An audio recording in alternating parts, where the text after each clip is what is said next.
Stress and trauma are words that have become part of our everyday vocabulary, but do we truly understand what they mean for our bodies and minds? In this video, we'll unravel the science behind stress and delve into the impacts of chronic stress, as well as explore how trauma can reshape our brain. Join us as we uncover the profound effects these forces have on our lives and well-being.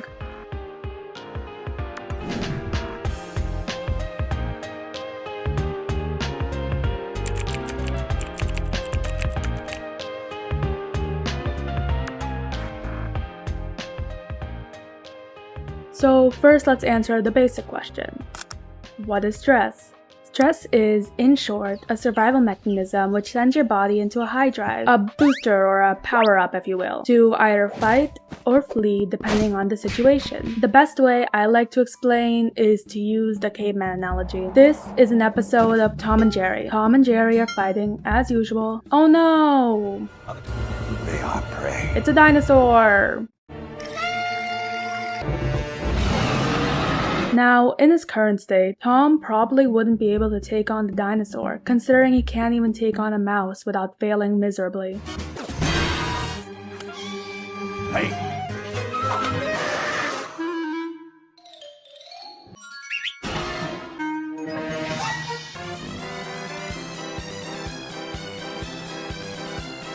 But his body takes in the input that there's a threat, the dinosaur. This input then travels to the amygdala, or emotional response center of the brain. When the amygdala processes this information, it realizes that the dinosaur is a threat and sends a distress signal to the hypothalamus. The hypothalamus then signals the adrenal glands to begin pumping out adrenaline, aka epinephrine. Sound familiar?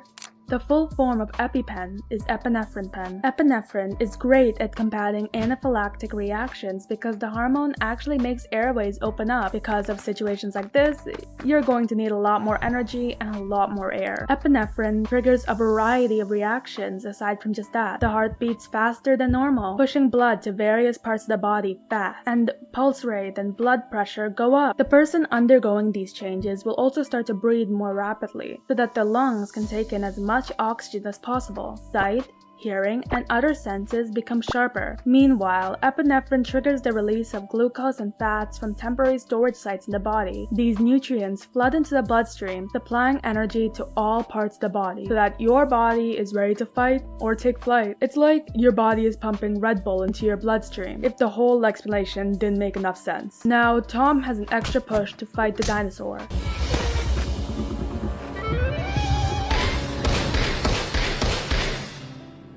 Except, he's been stuck into the dinosaur's nose. Ew.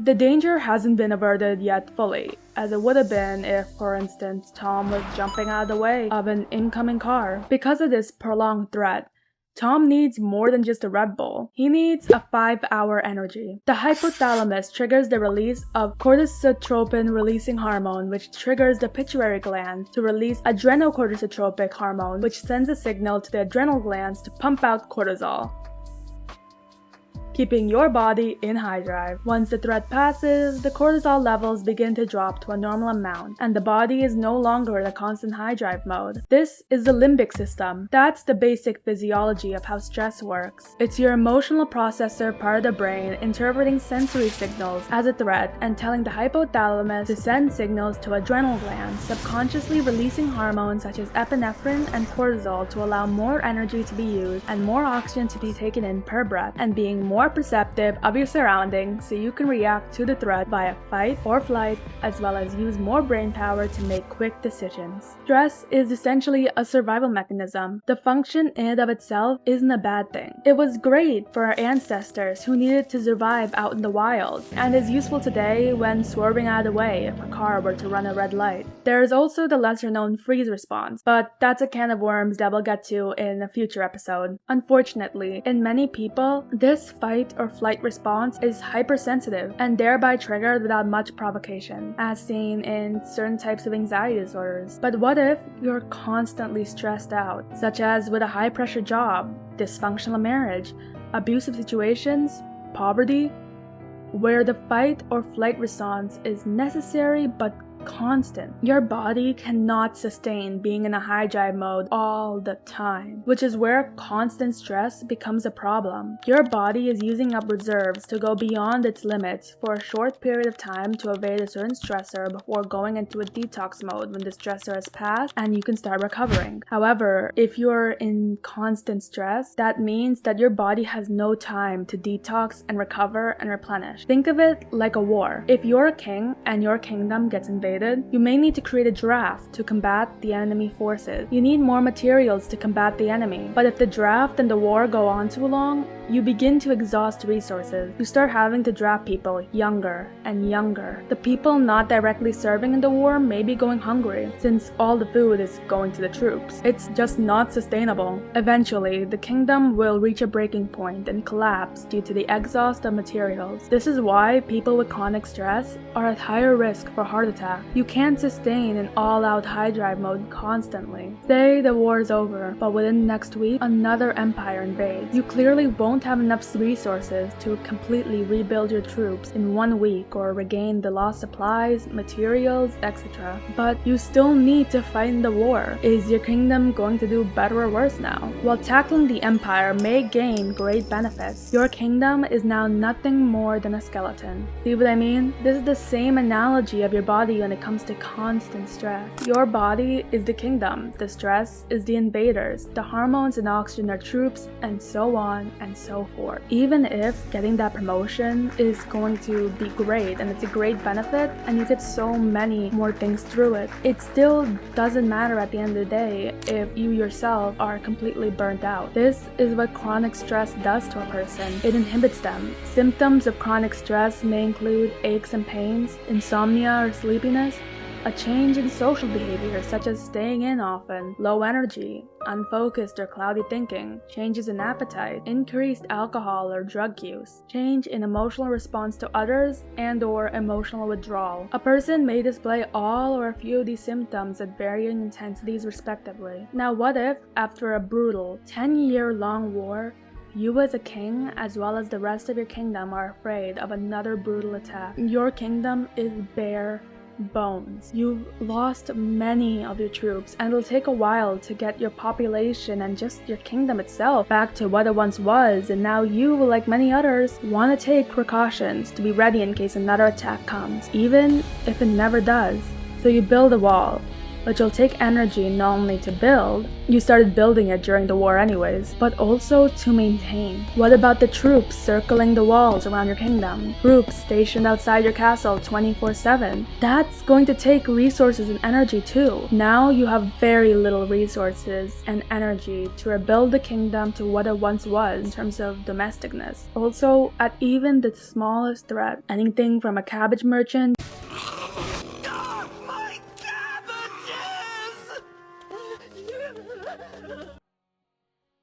to a rabbit, to another invasion, your troops launch, attacking at full force. As a king who just went through a brutal 10-year-long war, you can't take any risks, can you? This is what trauma, and to an extent, PTSD looks like.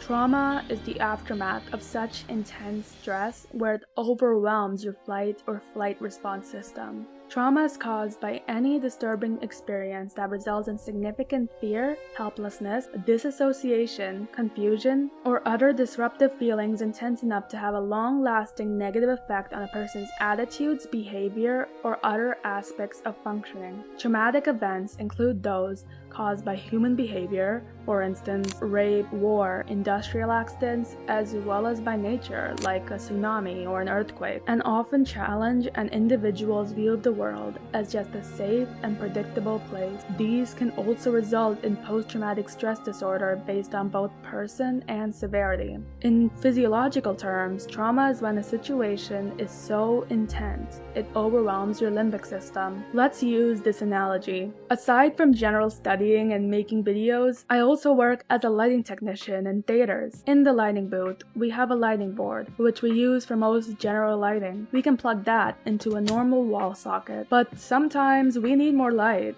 Like during a full dance number, but only one person is singing, and we need to highlight that soloist. We'll use a high power spotlight for that. You see this giant breaker? It's there because we can't plug our spotlights into the normal wall sockets. It needs something with more power because of the amount of energy it uses. In my theater, we have 2 spotlights, and each spotlight has its own breaker. Now, what would happen if I were to plug an extension cord into the breaker and then plug in 5 of those high-power spotlights into the extension cord? That's a bit of an exaggeration, but you get the idea. It's normal for me to need to plug in my spotlight into the breaker since I need to use it sometimes, just like how stressful situations are a part of life. But what's not normal is plugging in 5 spotlights into one extension cord and trying to put that into the breaker and expecting it to work. Trauma and stress affect people differently based on their experiences and ability to cope. Just like how different theaters have varying capacities for handling high-power lights, people have different levels of tolerance for stress. When we face everyday stress, it's like using a normal amount of power. However, when we face excessive or overwhelming stress, it's like trying to plug in too many high-power lights into one socket, which overloads the system and can cause it to fail. Children are especially vulnerable to severe trauma since their brains are still developing, making it harder for them to handle traumatic situations. Just as a less equipped theater can easily blow a fuse with the lower power load, children can be more easily overwhelmed by stress and trauma. In short, mental trauma occurs when a person's fight or flight response gets overwhelmed. Trauma disrupts the limbic system of the brain, which is responsible for strong emotional responses to experiences. The amygdala stores trauma response in memory. This is why individuals often experience intense emotions when recalling traumatic events. Prolonged and extreme trauma during childhood may result in borderline, histrionic, and narcissistic personality disorders respectively, and in extreme cases, dissociative identity disorder, or other specified dissociative disorder, which is a complex version of DID. But those disorders deserve their own videos to go in depth into. When the amygdala is activated during a traumatic experience, it interferes with the hippocampus, which is involved in recalling long-term memories. As a result, someone having a traumatic response or trying to remember a traumatic event may struggle to recall details or find that their memories are not in chronological order. This phenomenon, known as fragmented memory, is a natural way the brain processes traumatic events. Research shows that adults with PTSD have a reduction in an area of their prefrontal cortex and a reduction in the volume of their hippocampus. In the absence of these regulatory mechanisms, adults with PTSD may feel overwhelmed with stress and anxiety, even in the absence of any real danger. I hope this video helped explain stress and trauma in a way that given you a foundation. If you found it helpful, maybe consider leaving a like and possibly subscribing? Come on guys, it's like 2 buttons. You can do it. I believe in you. As always, resources for help are in the description box below. And please take care of yourself, and I hope you have a wonderful rest of your day. Bye!